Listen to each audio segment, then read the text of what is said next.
Good evening, everybody, and welcome to the Metal Magdalene with Jet right here on Metal Messiah Radio. Tonight we have a special guest with us back on the show. We have Jeremy Wagner of Broken Hope. Welcome back to the show, Jeremy.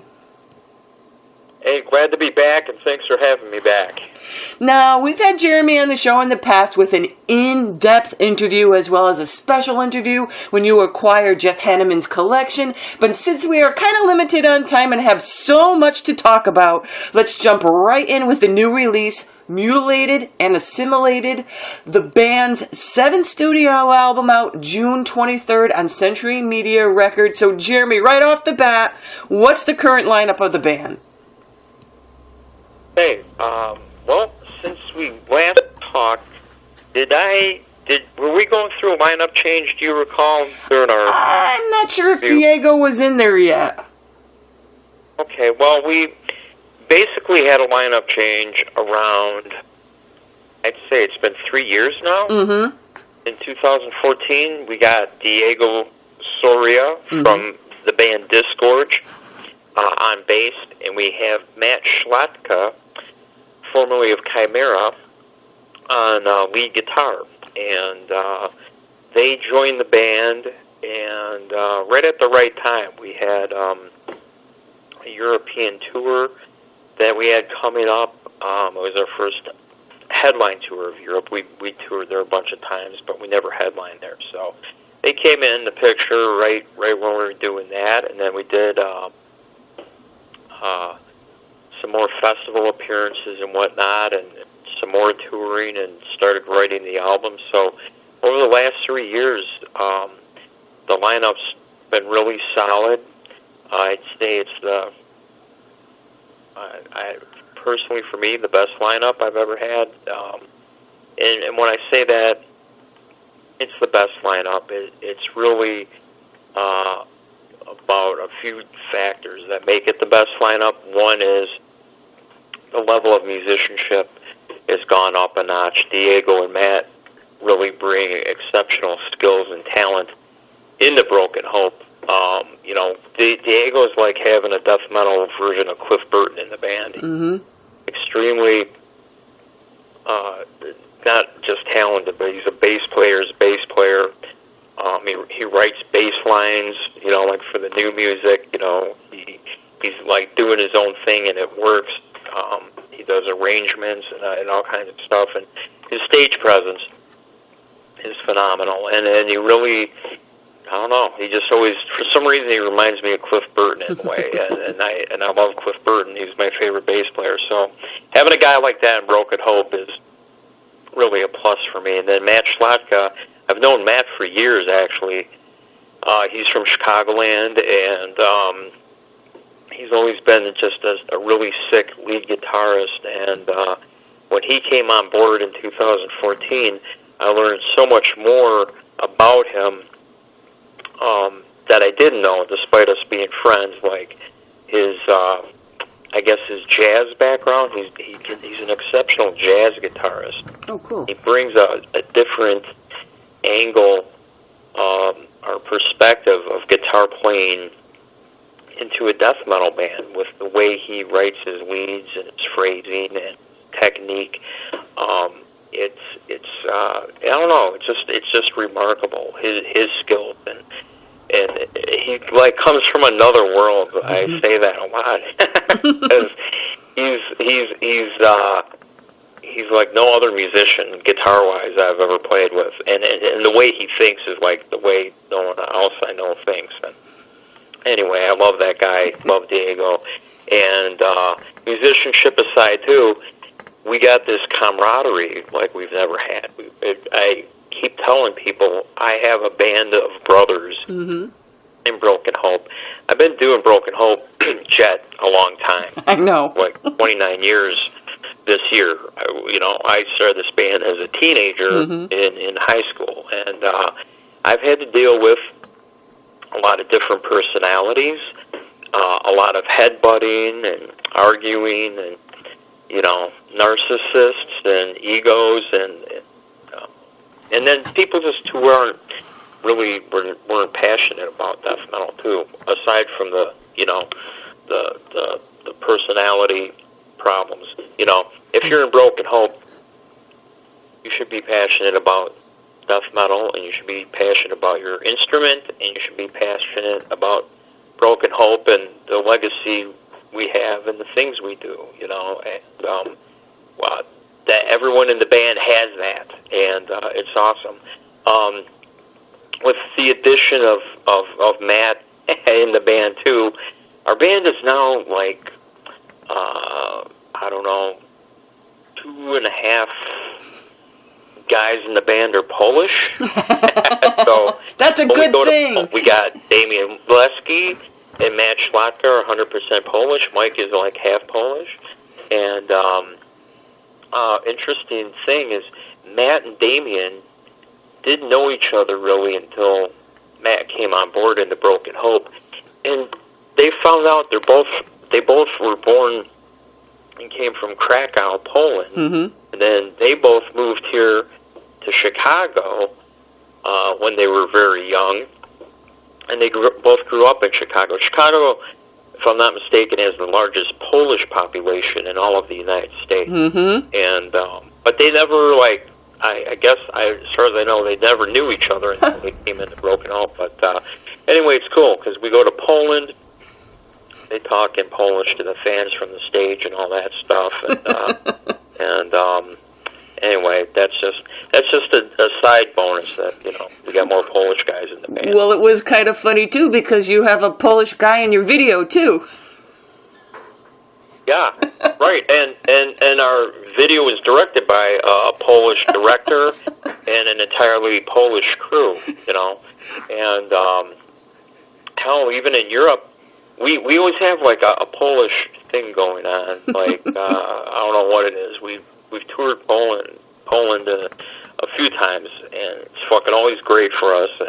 But one tour we did, we had an entirely Polish crew, like the bus drivers, the tour manager, the guitar tech, the drum tech. Everybody was all 100% Polish. So Polish power, hon. Yeah, hey, I'm Polish, so I don't have any problem with that. I know.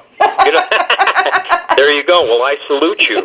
Well, thank you. I'm like, I don't have any problem with that at all. So Jeremy, awesome. so tell us a little bit about the writing and recording process on this one. I mean, I know you mentioned when I was reading the little bio thing that came along with the album that you felt Mutilated and Assimilated is your finest hour as a guitarist and lyricist. So tell us why you feel that way.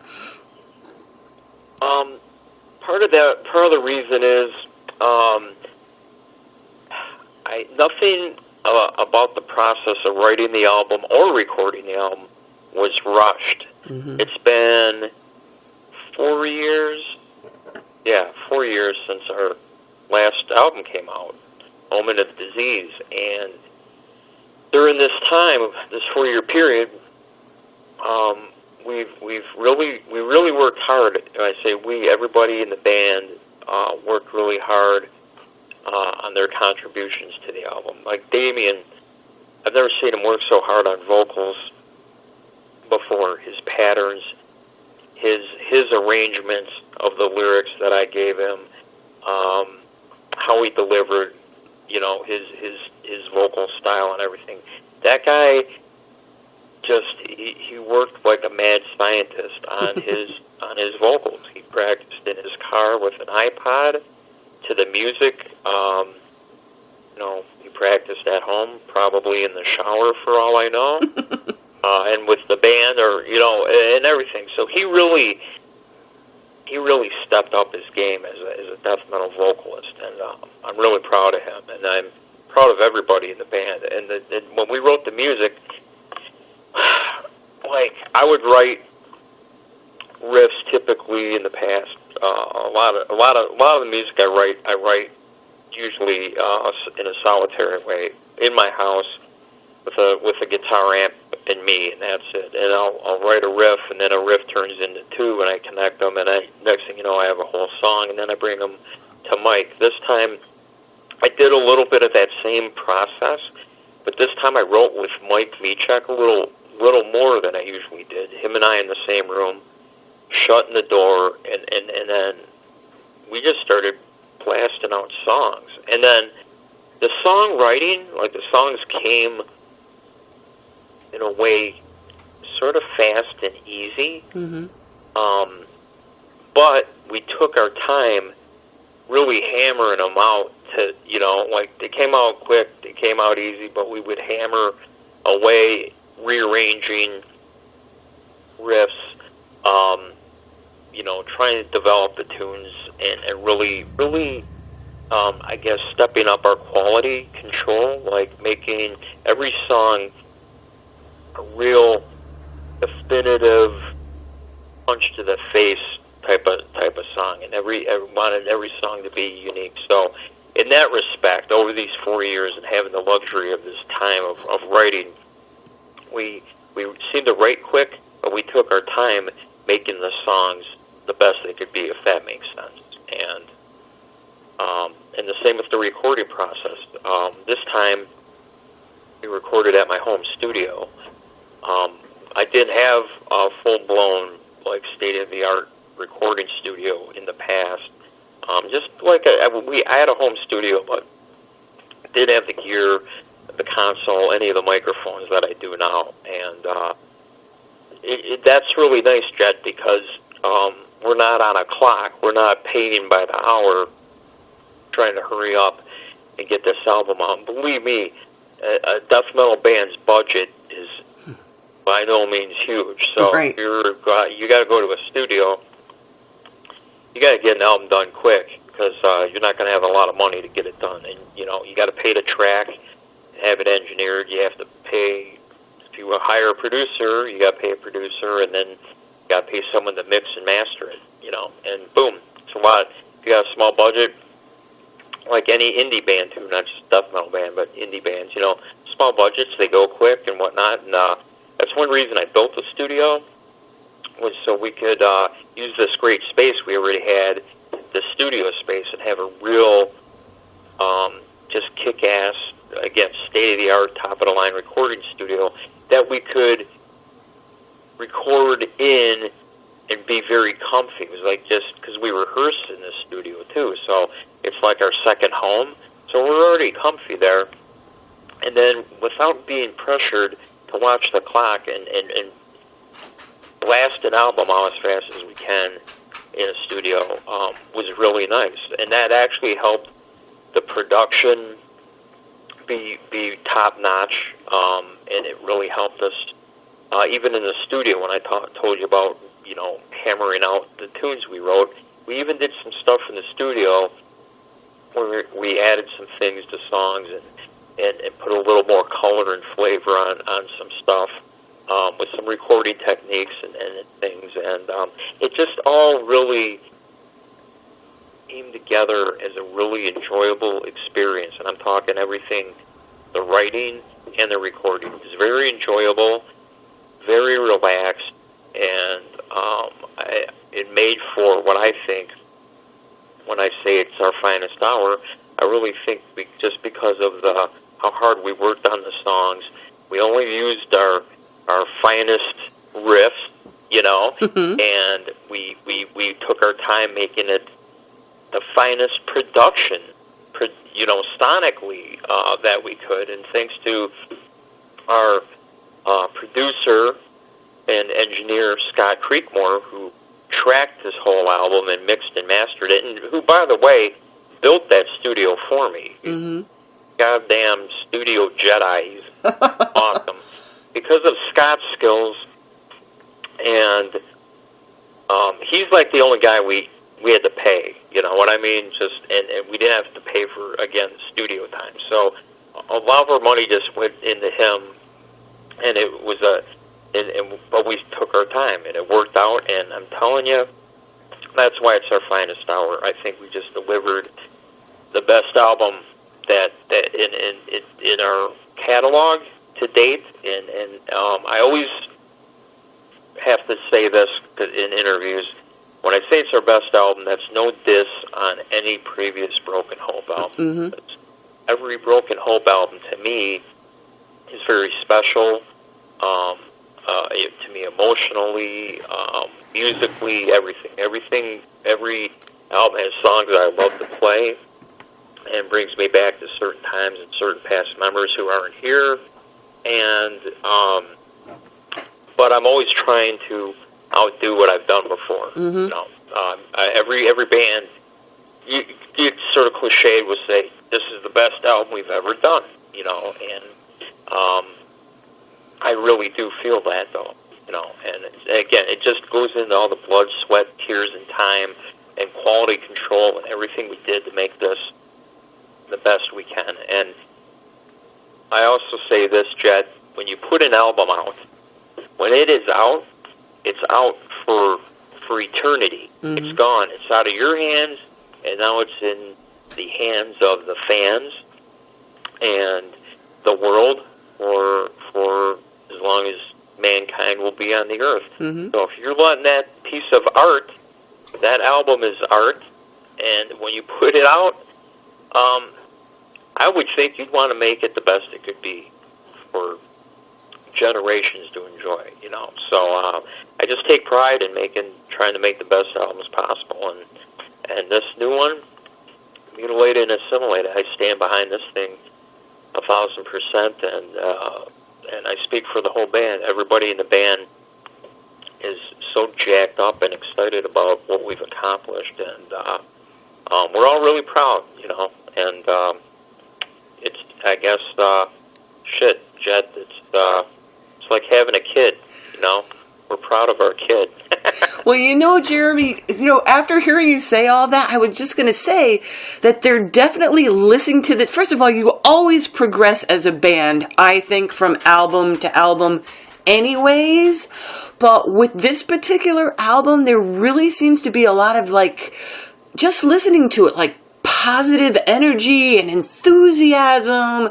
And it's like the whole band is really into this one, and you know, with the new guys, because this is their first album with you, right? Yeah, you know, what you just said is really on point. I think that there's this positive vibe, okay, within Broken Hope, within our ranks. Like going back to talking about the camaraderie and the brotherhood we have, how we are, like, not to sound cheesy, honest to God, the best of friends, all five of us. And I've never had that in the band before. And it's that brotherhood, and the five guys on the same page with the same vision, the same enthusiasm, the same excitement for the band and the music we do. You hear it in the music. You're absolutely right. It's a positive vibe in that combined, the five guys in the band combined with the same goal, with our arms around each other, going, we're going to make the best album we can. You hear it in the album. You do. Positive vibe. Yep. It complements the brutality, if that makes sense. It does. I mean, absolutely. And you can, Jeremy. You can definitely hear. I mean, I can, you know, and I'm like, it's just like, you know, it's just like some different vibe, you know. Of course, I love all your albums, like you were saying too, but there's just something about this one that's just got this really great vibe to it. Now, tell us a little bit about the lyrics, because you do all the lyric writing as well, right? Yes, exactly. The lyrics, they, you know, I love writing. I write full time at home outside of Broken Hope. Some people know, some may not know. I've got one published novel under my belt. It came out in 2011, The Armageddon Court, and that was a bestseller in a few countries, and it did really well. And since then, I've got 2 new novels I've written that I'm still editing, and I've got another book on top of that that I started a few months ago. So writing for me is one of my biggest passions outside of being a death metal guitarist. And so writing full-time, whether I'm writing novels or short stories or lyrics, writing is just something that it's my art, and I'm so into it. I was a writer, before I was ever a musician. I've been writing since I was a little kid, writing my own stories and being a bookworm and taking creative writing classes, getting to the point where I am now. So when it comes to lyrics in Broken Hope, because I primarily write dark fiction and horror, I'm drawn to horror and disturbing subject matter and whatnot, and there's things lyrically that work lyrically that wouldn't work in a short story or a novel, either due to the nature of the subject matter or whatever I'm trying to do. Just it would only work with music. And the great thing about death metal is the music is made for these types of lyrics. So me being a horror, dark fiction, writer, novelist, dude, death metal is a perfect playground to write horror lyrics. So what I do is I've got to work within the framework of a few minutes of music, and when I write lyrics, I try to tell a story within the framework of that music. And I don't always go for the throat right away. I'm not trying to, I always say this every album I talk about lyrics. I don't try to go out of my way to shock and cause controversy and get attention because of some, offensive subject matter in my lyrics. I honestly write about fucked up subjects that are of interest to me, and then I tell a story. So if the song that we have is a minute 58 seconds, within that minute 58 seconds, if you read the lyrics from beginning to end, no matter what the subject is, I am trying to tell a little micro, mini, horror disturbing tale, if you follow me. And trying to get to your question, to the point of that this time around, you would think, well, at least I do. I do think this. I'm going to run out of ideas at some point. What else is there to write about? But I'm always pleasantly surprised, whether it's lyrics or, again, books I write. Ideas never seem to run out. My imagination, so far the well has not run dry. I always come up with something new to write about lyrically or book-wise. And another thing I found in life as I've gotten older, just when you think, just real life things, just when you think you've seen the most effed up thing happen, something new pops up, whether it's in the news or it's a historical thing that was overlooked. Anything disturbing. There's always something disturbing around the corner. And sometimes that's unfortunate, of course, in our society.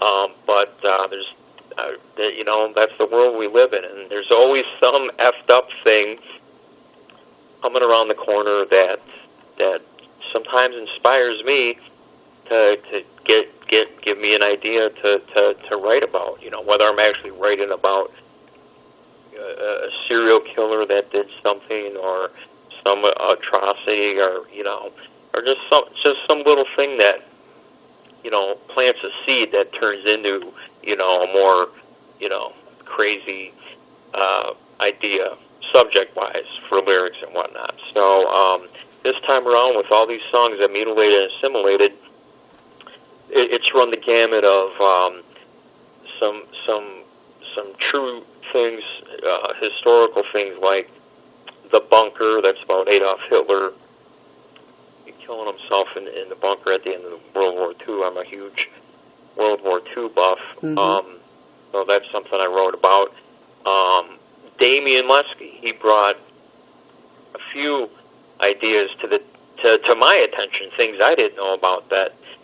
He's like, Jeremy, listen, I've got to tell you about this really screwed up Thing, dude. I just read about it, and man, I think it would make sick lyrics, and sure enough, it did. And those songs were like, for example, Outback Incest Clan and Russian Sleep Experiment. Those I credit Damian Lesky for reading about and bringing to my attention. And then when I started reading about it, I'm like, oh yeah, dude, I'm gonna write some lyrics about this. And then you know, I'm a huge horror movie buff, a horror memorabilia collector. I'm a horror kid, always have been. You know, I could probably walk, and so the title track, "Mutilated and Assimilated," that song is an honest to God tribute to John Carpenter's 1982 movie, The Thing. It's one of my favorite horror movies of all time. Also, the novella Who Goes There, which was written in 1938. That's actually, that novella is what, you know, John Carpenter used the template for The Thing. The Thing was made in 1951. I think I got that right. I could have that date wrong. Well, it was the original Thing from Another World came out in the 50s. And it was semi-based on that original novella I was telling you about, Who Goes There. And, but it wasn't a real adaptation. And honest to God, John Carpenter, he really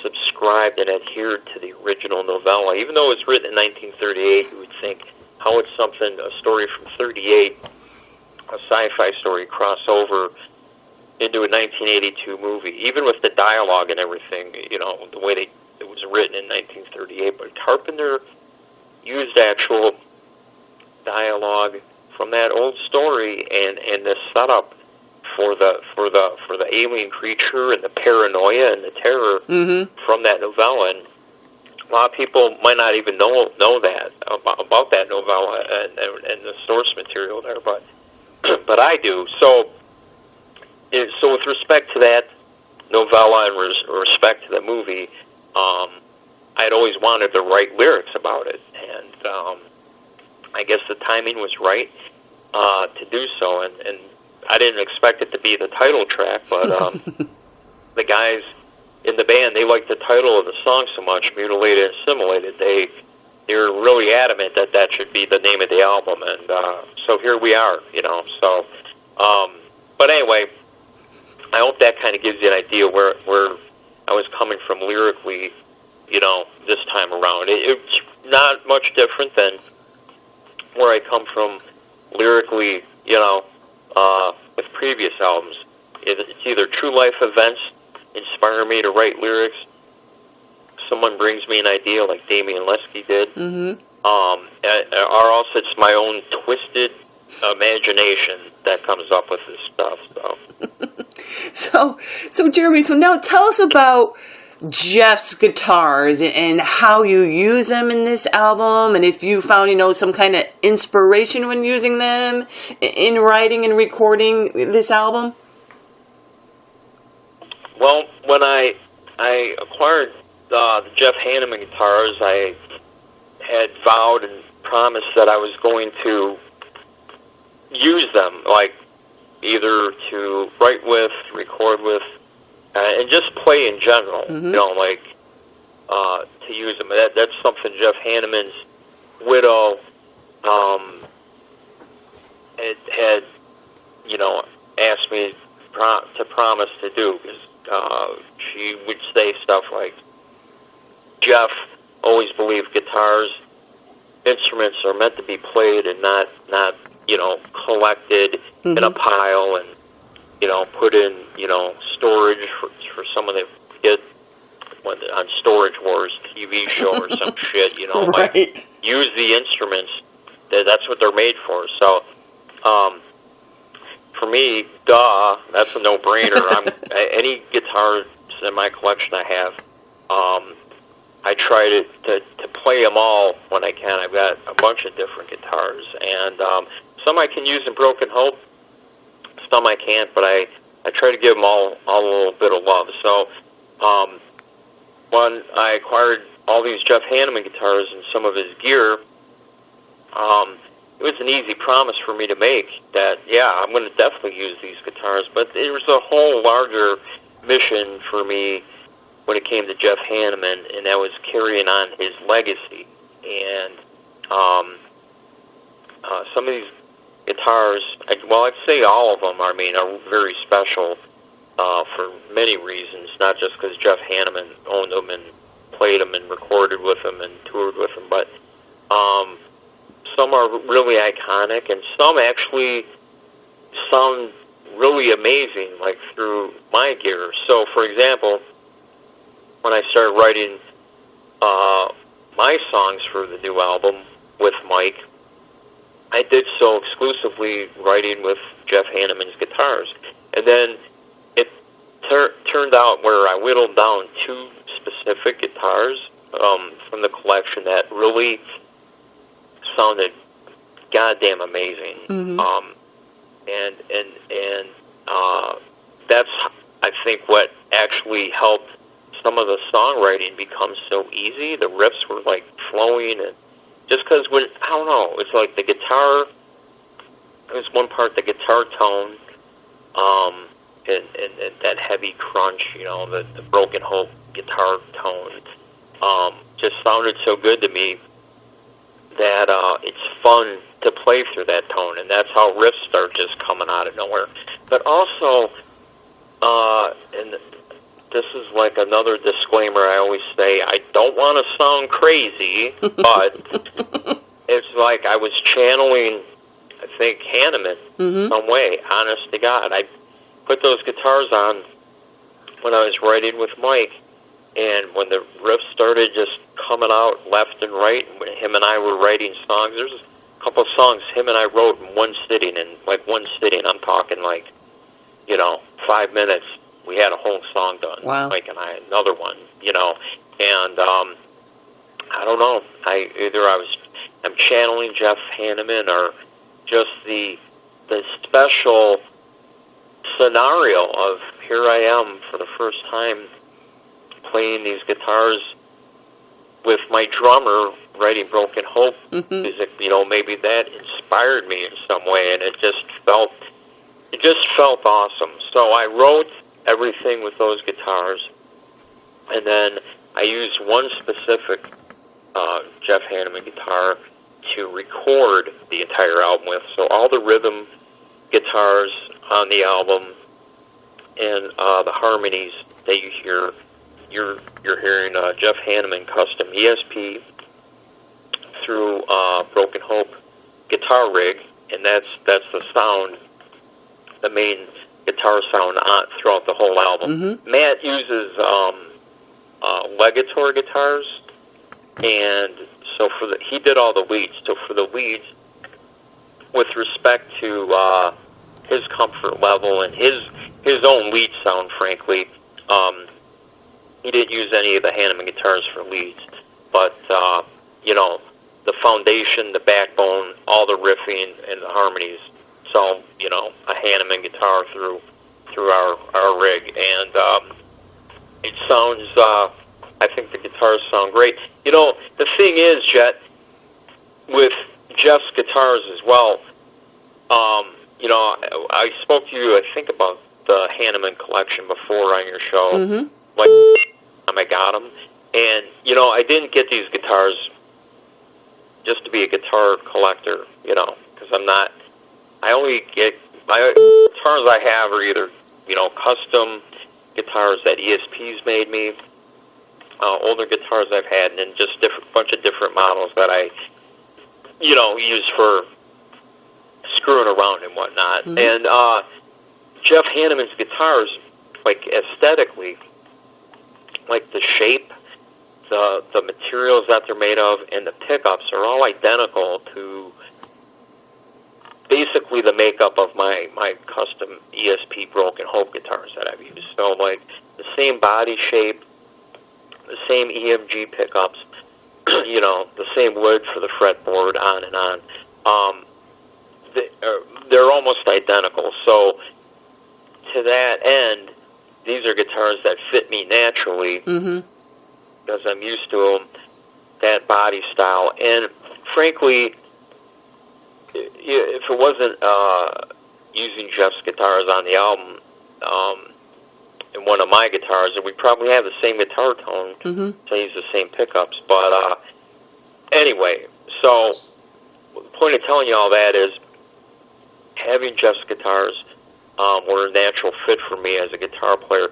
If he was like, I guess, if he was like Slash from Guns N' Roses, plays Les Pauls primarily, I'm not a Les Paul guy, and I don't know that maybe if I would have totally acquired Jeff Hanneman's collection if they were all a bunch of Les Pauls, because honest to God, I don't play Les Pauls. I don't like them. They just don't fit my physical body and my hands right, you know, and it's just not something, you know, that I do.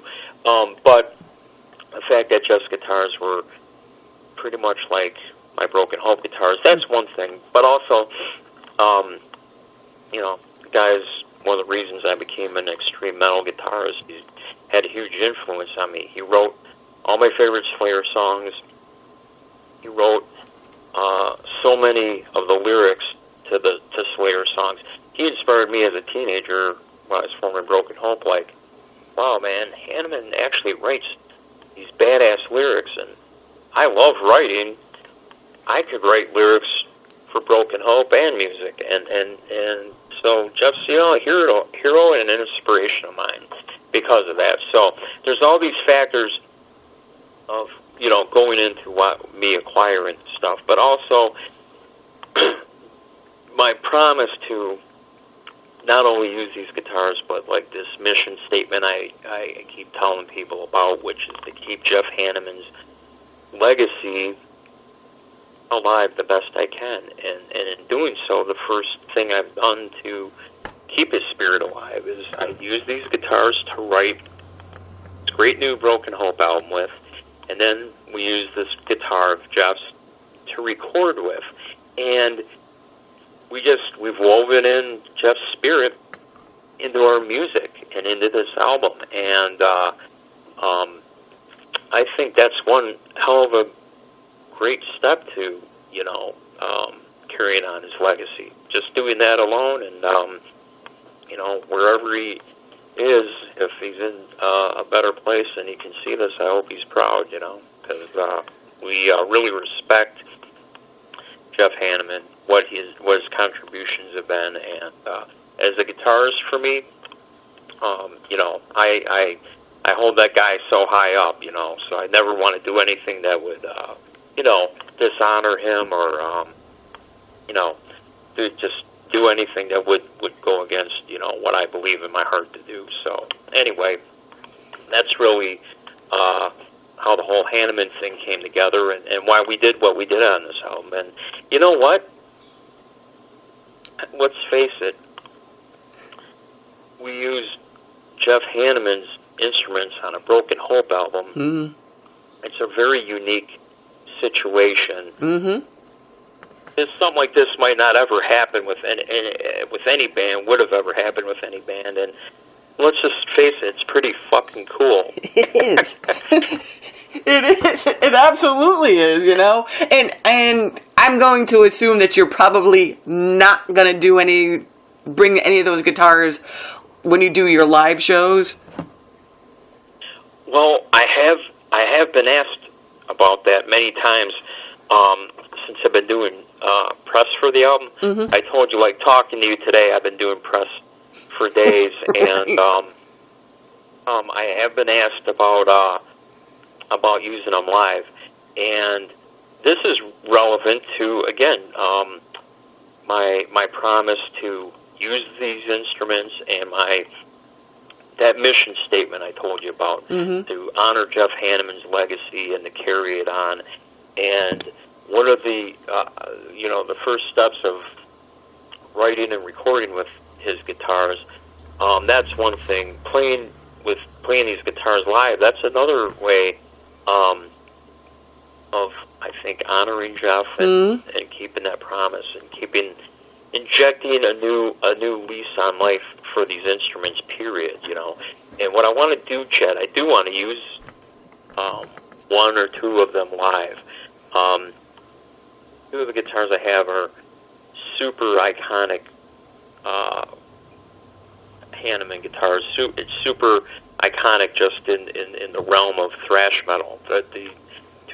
These guitars are like famous to a certain extent, and I want to do a thing where it would probably have to be a festival type of situation where Broken Hope's playing a large fest, and I use one of these guitars for like a whole Broken Hope concert for Jeff's spirit, for the fans too, to see and whatnot, and to show it.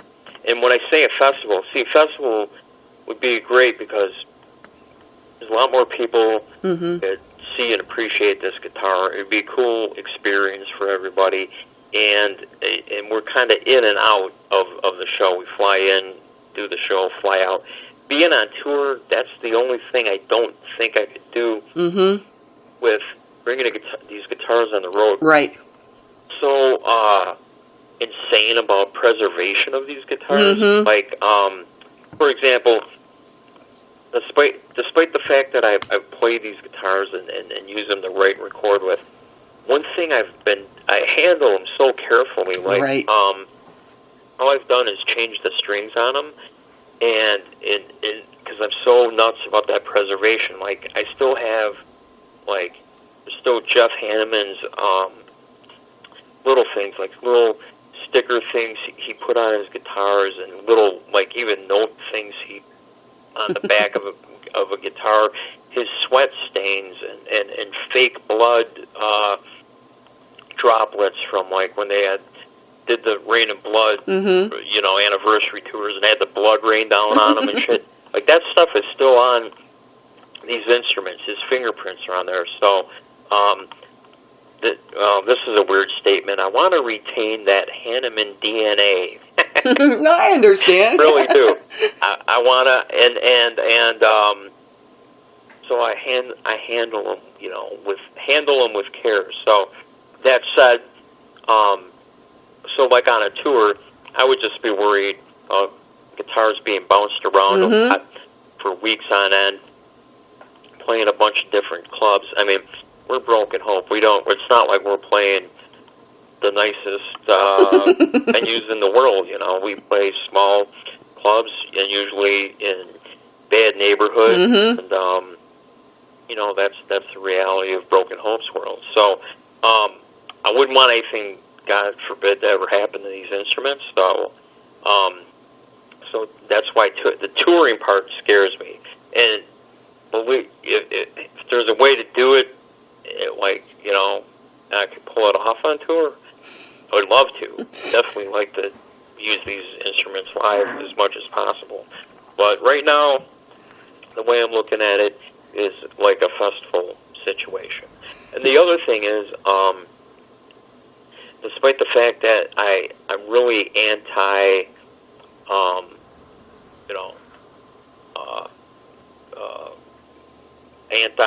against putting instruments in display cases and just having them as permanent museum pieces or whatever, and not being used or just appreciated on a greater level. Despite I have strong feelings about that, but what I would like to do at some point is really do some type of maybe cool exhibit at some point where these guitars and all the gear and all the personal effects that I have from this Hanneman estate, put it as an exhibit that at like one time, or once every few years somewhere, whether it's a NAMM show or some type of venue, like a gallery or something, where the public could really appreciate it. Like, if you're a Slayer fan, a Jeff Hanneman fan, a metal fan, a guitar fan, whatever, you can see these instruments in person. You can see all this other stuff, too. Like, I have this, right now I have what's called the Hanneman Room. It's a Hanneman Museum that I've made here in my house. Of course, it's not open to the public. Right. But I'd like people to see this and share it with people. I like to, I don't know, I'm not a selfish person, and this is really fucking cool, you know, and Hanneman was a legend, and the metal god, dude, he's fucking amazing. So, and there's stuff people haven't seen in decades and stuff, and I would like to share it, something like that at some point, you know, and so we'll see, maybe I can. Interesting thing is, at the last NAMM show this year, this past January, ESP Guitars did a really cool thing in their display booth called ESP on Tour, and they displayed all these legendary ESPs from, like, their most famous ESP artists. So they had a guitar from James Hetfield, his Black Album guitar that was, like, on the cover of Rolling Stone. They had Kirk Hammett's main lead guitar from the Black Album era. They had, like, George Lynch, you know, famous ESP guitars. Ron Wood of the Rolling Stones, because he's an ESP artist. They had one of his. And I loaned one of the Jeff Hanneman ESP Customs for that display, and I loaned Jeff's one of the Marshall heads that I have. It's like nice. It's a custom Jeff Hanneman Marshall head, so it's like green, like a green Heineken bottle. The Heineken Hanneman logo on it. It's really cool. So I loaned that to ESP, and they had that all on display in the booth, and that got a lot of fucking attention. Oh, I'm sure. All over the world were taking pictures of it, and one magazine said that display was the greatest thing about NAMM this year. That was the thing to see. Oh, nice.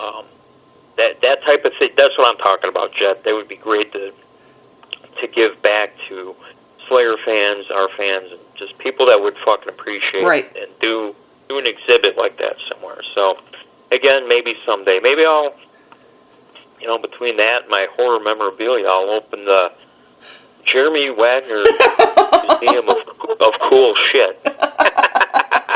Well, you know what, Jeremy, maybe you could make it like one of those mobile things, you know, like they have like those mobile things that just pop up at, like, they're like a almost like an RV that's converted into like a mobile museum, and then you could just take it to these different things, and you don't have to worry so much about handling and stuff. You just drive the museum over to them. Sure, that too. You know, that could be You know, because I see that a lot at a lot of these shows now too, you know, and you just kind of walk in and you go through, and it's cool to see all this stuff and, you know, take pictures and stuff, and they're still protected, but, you know, it's just a cool thing. And yeah, when you were talking about taking those guitars on the road, I was like, ooh, I'd be like hiring a bodyguard for them and buying them a seat. Right. I'd be buying them a seat on the airplane. I'd be nervous, you know. I know, me too. I know. There's just so many, you know. I want supervised or something. Yeah. I'm like, can't you just buy it a seat on the plane or something? Because there's just, between the way that, you know, a lot of this stuff is handled, and not only that, but all these idiots out in the world who always want to steal shit and everything, I would be a nervous wreck, you know. I mean, those are special, and it would just be horrible if something like that happened, you know. Not to put a damper on your festival plans or anything, but I would be a nervous wreck. I know. I'm a worrywart already, so I'd be a mess. Just talking about it. So, Jeremy, you know, getting back to the album too, before we go, definitely mention to us the cover artist as well, and what formats the album's going to be released on. Well, our longtime friend and collaborator, cover artist Wes Bensko to return and did another epic and brilliant album cover for us. He's my favorite like album cover artist, so it's a joy and honor to work with him. And he did an exceptional job. And what's cool about the artwork, because you were asked to talk about the formats, and that art's going to look so bad on the vinyl. I can't wait to get that in my hands. I don't have one yet, but we have the Digipack version, which is released worldwide, and basically it's the full album, Mutilated and Assimilated. It's got a bonus track, and then it comes with a companion bonus DVD, and that DVD is Broken Hope Live at Obscene Extreme in the Czech Republic. And what's great about that is, earlier in the interview, we're talking about the new members of the band who joined a few years ago, Diego and Matt. Their live concert from Obscene Extreme, showcases the new lineup, and all the fans can see, Matt and Diego live. It's also a sick and badass festival, just tens of thousands of fans going completely crazy, and also pro shot, high definition, and just came out really well. So I'm pleased we were able to include that as a bonus for all of our fans, and just everybody picking up the Digipack will get that for free. And then the vinyl has, I think, 5 different colors. Wow, yeah. There's your basic black vinyl. They call it cremated corpse black, I believe. There's another one called that's like a translucent. It's a blue, and they call it Antarctic blue, that's a reference to the Thing, of course, in Antarctica. And then there's it's Gory Glory Red, I believe, which is like a crazy transparent red. Oh, cool. And then they have Peeled Flesh Pink, it's the other color. And these are all limited to, 300 copies each and stuff. So Century Media did an amazing job with the packaging, offering a variety of different formats and colors and just cool and fun shit. And, of course, as a band, we always try to pack as much as we can into a release and give everybody, more bang for their buck. So that's what's coming out, and I hope, I hope everyone loves the album as much as we do. Well, I'm sure they will, because it sounds fantastic. Now, are you guys doing some touring this year now to follow this up? Yeah, we've got, we're doing our first show. We haven't played in forever. We're doing an actual record release concert in Los Angeles. Oh, nice. And that's coming up on June 25th. I believe that's a Sunday. And we've got us and I think three other bands opening up, and it's going to be a lot of fun. And we haven't had a new album out in 4 years, so we have a lot to celebrate. Oh yeah. So we wanted to do a show and then kick things off right and celebrate the release. The release of the album is just 2 days before that, on the 23rd. And so we're doing that, and then later on in September we're doing some European dates, and there's talk about doing some U.S. stuff in December. Now we don't typically try to go on the road super long like we do. We'd go out, I don't know. Shit, I've toured, 8 weeks straight before, and there's road warrior bands that are like 8 weeks. That ain't shit, There's bands that just tour their asses off nonstop. But we're kind of we just pick and choose our battles nowadays. Right. We're gonna do regional stuff, select things, in the U.S.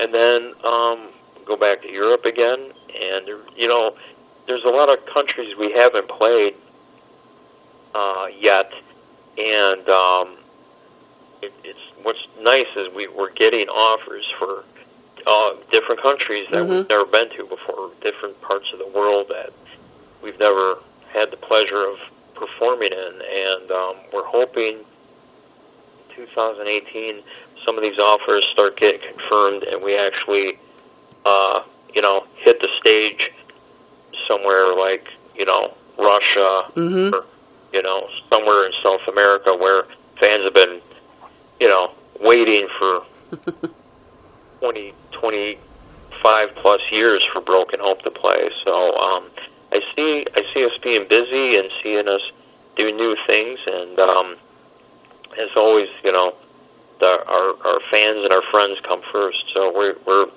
here for everybody. We just want to give everybody the best we got, So. All right, so there you guys have it. Broken Hope's new album, Mutilated and Assimilated, out June 23rd on Century Media Records, and you can learn more about the band on their official Facebook, Twitter, and their website, www.brokenhope.com. And as always, Jeremy, it was a pleasure having you on the show, and all the best to you and the band in the new album. Great. Thank you, Jeff, for having me on again. It's always a pleasure talking to you and being on your show, and I hope we see you soon.